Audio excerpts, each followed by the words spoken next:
Hi everyone, welcome back to the Book Brood. It's Erin and Heidi. We're here in the same clothes again. Awesome. So we're just marathoning videos, but we're going to do the Labyrinth Book Tag now. Woohoo! This one was created by Pages and Pens, and we were tagged by Game of Tomes. We might have actually been tagged by Pages and Pens also. I know she brought our attention to it. Yeah. Yes. So, Pages and Pens loves the Labyrinth. I am very guilty here. I hated the Labyrinth when I was a kid. It was terrifying, and I think I might have cried a little bit because it was so scary. And I've not seen it as an adult. I haven't. And I'll be honest, whenever people have offered to be like, hey, let's watch Labyrinth, I'm like, yeah, let's not. Anyways. All right, so we're going to do the tag anyway because we're tagged, and it was actually pretty fun. Yeah. So, question number 1. Sarah, a character that found strength without a love interest. For mine, I went with Kivrin in Connie Willis's Doomsday Book. She was a very, very naive character in the beginning of this. Just wanted to jump headfirst into this adventure that her mentor was constantly warning her that you need to take this seriously. This could go bad in so many different ways. And by the end of the book, just the resolve that she has and the... Anyway. The resolve, the determination... There you go. Inside of her at the end is very impressive. So I went with Kimberly from Girl in Translation, and I forgot to write down the author's name. This is a sort of like an immigration story where this young girl doesn't even speak English, and she's growing up in a really poor part of like the slums, and she is trying to get a good education and trying to better herself and trying to provide for her and her mother. And she is going through a lot of obstacles, and this one was a weird one because there was a potential for a love interest, but she actually chose her education and her future over the love interest. Mm-hmm. And yeah, she was a very strong character. All right, and number 2 is Hoggle, a character you weren't sure whether to love or hate at first. For me, I went with Oubliette from The Shadow of the Torturer. She's kind of a side character, though she is involved for most of the story. But yeah, you're not really sure what to think about her, and it's spoilers if I go any further there. I went with Laurent from the Captive Prince trilogy by C.S. Picot. And yeah, he's a jerk, and he's really mean in the first... Well, all of them. He's just a mean person, but you grow to love him. But he's worthy of being loved. Yeah. Yeah. At least by Damien. Okay. Okay, number 3. Ludo, a character almost too innocent to be real. For mine, I went with Lucy from Way Station by Clifford D. Simak. She's a mute girl that is just very friends with animals, like almost kind of typical Disney princess sort of way. But a twist with her at the end is very, very fun.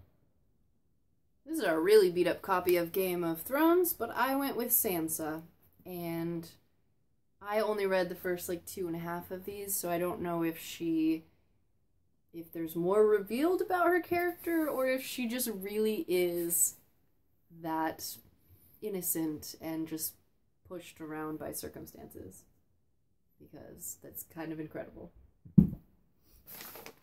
All right, and number 4 is Didymus, a clueless character you either love or hate. I went with Noyes Lampton from Isaac Asimov's The End of Eternity. I did not like her character. I wouldn't say I hated her, but she was just very cliche for most of the book.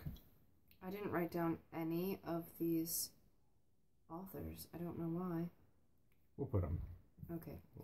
Well, I went with Sloan from The Program. I only read the first one, but it's a trilogy.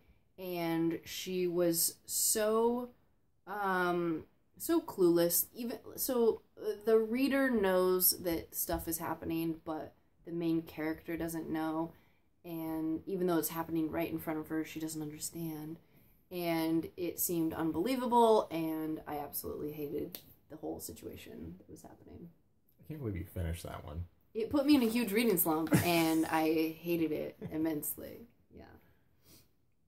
Okay, number 5, Jareth. A villain you can't help but love. I went with Raven from Neil Stephenson's Snow Crash. If I had to picture him as anyone, it would be Dwayne Johnson, The Rock. Though probably a little darker, but he's just awesome. He's got a nuclear bomb that's linked to his heart rate. So if anyone, nice. And he carries the bomb in his motorcycle. So. That's fantastic. Yeah. That sounds like The Rock. I could totally see I feel like I'm using this for all of these tags, but I'm going with Jorg from the Prince of Thorns trilogy by Mark Lawrence. He's the main character, and he straddles the line between anti-hero and straight-up villain, but I think he's just a villain. He's a really bad dude, but I absolutely love him. But he's the main character, right? Yeah. All right. Fire Dancers. What secondary character really got on your nerves? For mine, I went with Conseil in 20,000 Leagues Under the Sea. He's just a complete tool and just does whatever Professor Aronnax tells him to do. And just follows him around like a puppy. Yeah. I went with the Proxy Duology by Alex London. The second one, Guardian, the character Liam. I think that he was just thrown in there because another character wasn't carried over from the first one. No spoilers. I'm not going to say what happened. But he was just there to fill that void. And he was obnoxious, and I didn't grow attached to him at all. All right, The Labyrinth, a book with plot twists you never saw coming. I went with another repeat on this one, and one I use often, Childhood's End by Arthur C. Clarke. I did not see the twist coming at the end of this book. If you have not read it, it's very small, it's very fast-paced. You should read it. I had trouble with this one because I wanted to go with a series, but I chose Swords Point by Ellen Kushner, and I didn't necessarily love this book, but it was a story where you really didn't understand what was going on. It wasn't confusing, it's just there was no obvious point to Where's it going? Yeah.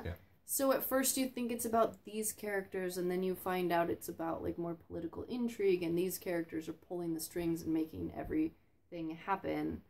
And so in that way, I thought it was pretty twisty. Mm-hmm. Okay. All right, number 8, The Bog of Eternal Stench. What trope or writing style that will immediately make you put down a book? I said an author that thinks you're dense, so they explain very obvious things. For me, pretty much it's any book written by a teenage girl's point of view. Very few authors can do this right. Most of them just come off as so annoying and so whiny and so... I don't know. I'm thinking of like Shatter Me. I tried to read that, hated it. Zoe's Tale by John Scalzi. I thought he wrote a horrible teenage girl voice. It was awful. Multiple, teenage girl stories. Maybe it's just a genre I don't like.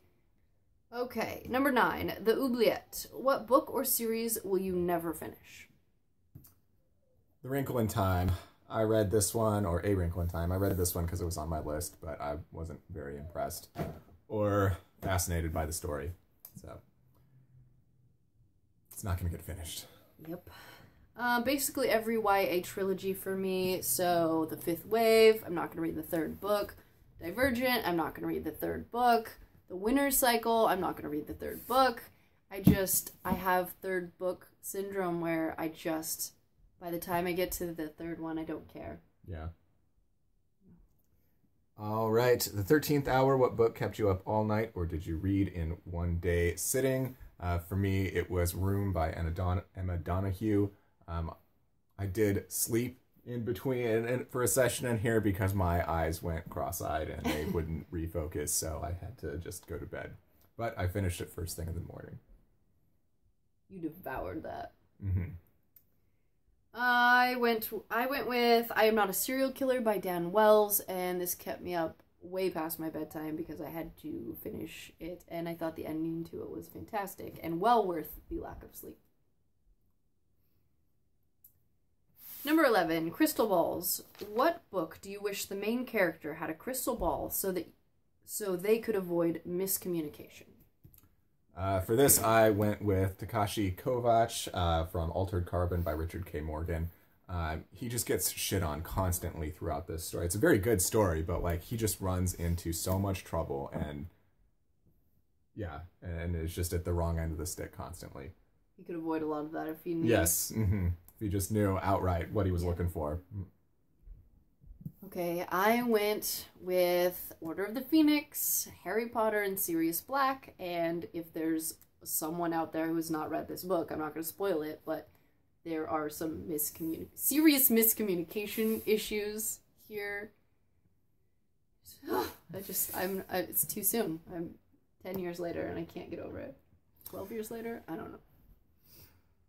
All right. You have no power over me. What book or series didn't you understand the hype for? Mine is Neuromancer by William Gibson.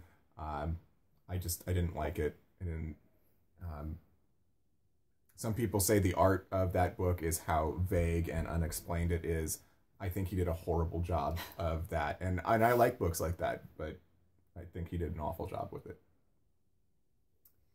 I had two. One was so bad I couldn't even finish it, and that was Throne of Glass. And the other one is The Mortal Instruments. I read the first one, but I won't continue in the series. And these are especially really popular on BookTube, and I just don't understand why. No. And last question, Dance Magic Dance, a book that will always make you happy. Not that it's a particularly happy book, but I really enjoyed this one, and to do one that's not Dune, Fire Upon the Deep by Werner Ving. This is just, it was so fun. This book got me off a string of really uninspiring reads, and so I really enjoyed this one. It has a special place in my heart now. I was torn between Carry On, which I read all the time, or Divergent, just the first one, which surprisingly is written from a teenage girl's point of view. But I just, it's something about the Dauntless and the Initiation and four. It's a perfect combination. It makes me happy every time. And that is the Labyrinth Book Tag. And again, we will figure out some people to tag. We'll link them below. We'll shoot you a message. Feel free to do this tag even if we don't tag you. Definitely go check out Pages and Pens and Game of Tomes. And we'll see you next time, everyone. Bye.